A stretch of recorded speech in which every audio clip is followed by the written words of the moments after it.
Peace be upon you, and in this video, it will be a direct refutation to both David Wood and apostate prophet in regards of the linguistics of chapter 109 of the Qur'an. Check out an entire chapter of the Qur'an.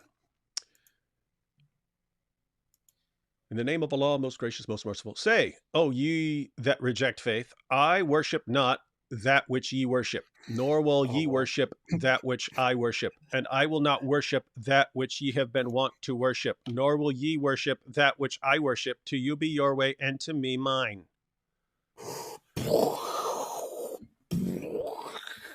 That according to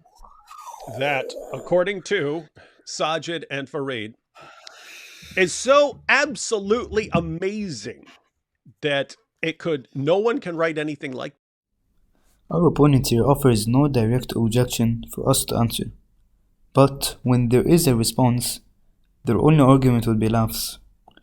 Now, we would have to imagine what type of objections our opponents would have to offer. It is as if we are dealing with babies. We propose the following objections: the simple use of repetition, no clear miracles in there, the shortness of the text, and regular objections against the Quranic challenge, which is being subjective, that the challenge is broken, and etc.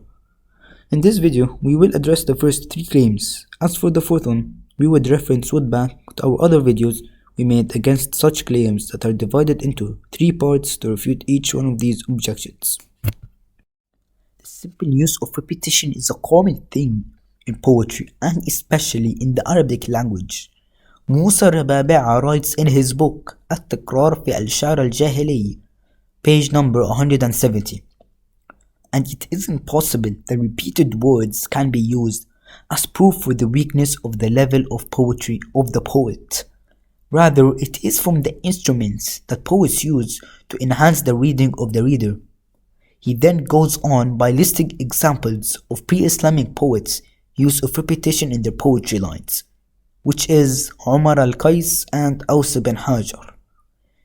In fact, many books have been made in this issue by the same name and about pre-Islamic Arabian poetry. Look at him choke! Look at him suffer! We will now list the explanation of some Muslim scholars.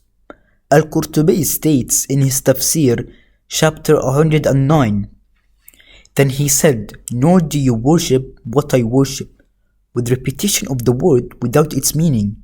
This is because the meaning requires that it be, nor do you worship what I have worshipped. But he changed the word I have worshipped to I worship, to indicate that what was worshipped in the past is what will be worshipped in the future, although the past and the future may be reversed. This is common in the stories of Allah Almighty. He said, I worship, not whom I worship, so that it can be met with, nor am I worshipping what you worship, which are idols and statues, and only what is below who is appropriate in that case. The first word carried the second to meet in such a way that the words do not contradict. The first word, what, is used for those who understand. Among them is their saying, glory be to what he has subjected to us. Al-Alusi states in his tafsir, chapter number 109, there seems to be repetition for emphasis, as the third negative sentence regarding what is in the sea emphasizes the first sentence in the most effective way for the confirmed noon. The fourth sentence emphasizes that the second sentence, which is what At-Tabari chose and Al-Fara went with, saying that the Qur'an was revealed in the Arabic language and it was customary for the Arabs to repeat the words for emphasis and understanding, such as when the respondent says, yes, yes, and the objector says, no, no. This is why Allah Almighty says, now you shall come to know, and then repeats it again, and I recite his saying, how many are the creatures that carry not their own sustenance? It is Allah who feeds them and you.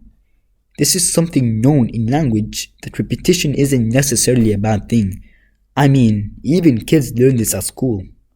In fact, this is one of the types of balagha in the Arabic language known as al-jinas. Now, there are 4 linguistic gems we can easily identify here.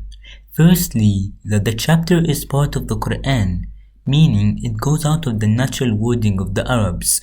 Al-Ramani, a big authority in language, states in one of his books, "The Qur'an came in a new style, saying, as for breaking a tradition, custom was expressed through various forms of known speech, including poetry, rhyme, sermons, letters, and the scattered prose that people use in conversation. But the Qur'an came in a unique and unparalleled manner that stands out for its excellence, surpassing all other forms. Secondly, since AI has been growing lately, we discovered that this chapter has more than 40 rhetorical devices mentioned in it, and was also recited in 30 plus different ways, while having only 26 words inside it. So we asked AI, what's the probability of someone making like it? The answer would definitely shock you.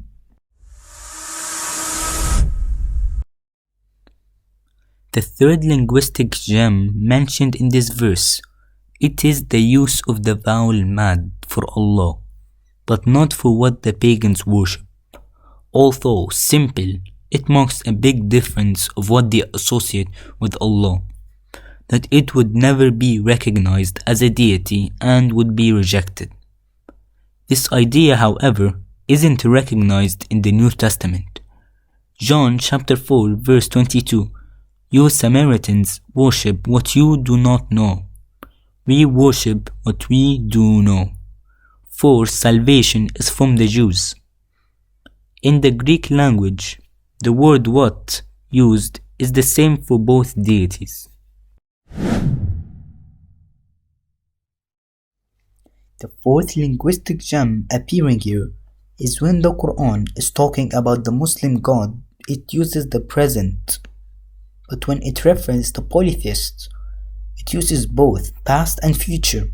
This is to show the change of the God of the polytheists, that they worship not but idols. As for the Prophet, his Lord never changed.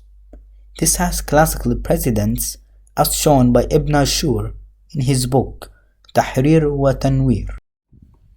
Our opponent's last objection is to come back to the question, if people back then didn't make like it, how can we know we can't later? This question has been asked to Muslim scholars, and this is what they said. Imam al-Baqlani al-Maliki states in his book A'jaz fi al-Qur'an, page number 250, if someone says it is possible that the people of the Prophet's time, peace be upon him, were unable to produce anything like the Qur'an, but those after them who were tested did not fail. It is said this is a known question, and there are several valid responses to it, while some have flaws. For those who respond by saying that they were incapable of opposing it in the reports of the unseen and could produce prose like it in their day, then the question has been resolved, since we have mentioned that his prose is a miracle that cannot be imitated. If the answer is in agreement with what we have presented, then the seeker has gotten what he wanted. Another approach is to say there are different views on this issue. For example, if we know that the people of that time were unable to produce anything like it, then those who came after them were even less able, because those people were pioneers in certain aspects of language, which their successors could not surpass or equal. It would be best to consider them equal to or competition with their ancestors. However, surpassing them is not possible. Another approach is to say we know that all the people who attempted to imitate the Qur'an were unable to do so, regardless of whether they lived during the time of the Prophet or after him. We can conclude that the method of acquiring knowledge is the same in both cases, as the challenge involved in both is the same.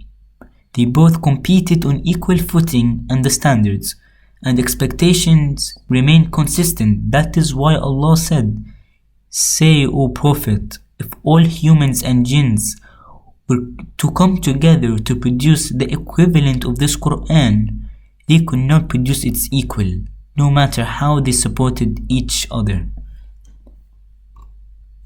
Or we can say that this is an if fallacy. We can pose the same argument. What if Jesus comes back as a Muslim, for example? That proves evidence must be provided first. As for ChatGPT making like the Qur'an, it can't come with something new. It works with what it has. Although ChatGPT itself says it is impossible. Peace be upon you.